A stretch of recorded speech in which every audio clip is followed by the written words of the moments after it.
Kain na yan. Ba't parang siya nahihilo? Meron siyang na malalaman ng pagkatari. Ay, feeling ko nga. Yung feeling. Baka dahil bago. Baka mga wala pa isang buwan yan eh. Meron na. Hindi pa yan magin. Ang tamad talaga nito. Tulog ka na Ito ka naman. tumatahol eh. Lazy So, ano? Ayan yung paano naman niya. Oh. Ayun Lagi naman nang yung paa inuuna. niya. Naka-stretch. Na stretch. Alam niyo yung kulang ng pakpak, mukha na siyang angel.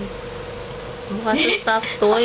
Asa Nakita nga? na ako ng stuffed toy na ganyan. Tukin to. Ang dirty oh. Ang dirty oh. Ah, tungo. Up. Uy, Askal, dali mo na yan sa inyo. Yan yung kumakapagod Dali na daw. na ako eh. Kasi na-store ko dito. Chin mo na Nakikipag-laro. naman. Ayan, ganyanin mo. Tuwan-tuwa Pilipino. pala yan. Pag ginagawa. May, hanggat di gumagalaw yung paa niya, huwag kang umano, huwag ka tumigil. Hanapin mo sa yung Boy. kaliti niya. Ako, magaling ako sa pagkilte eh. Ganito oh. Wala yung birdie niyo. Diba yung birdie niyo? Ang ganda ng balahibo.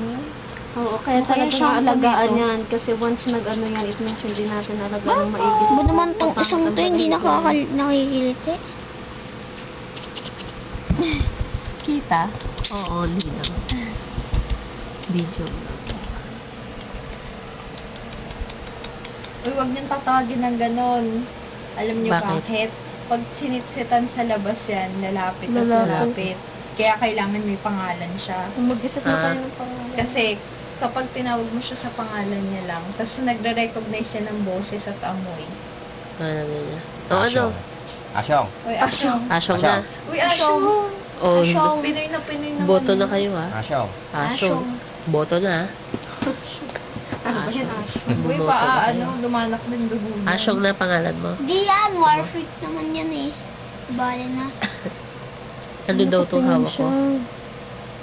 Ha? Lalapit sa akin. Ano ang hawak ng babaeng to?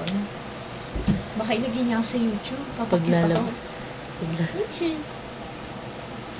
Hindi kilala na isa-isa. Yung Ano ka? amoy ng kamay. Ay.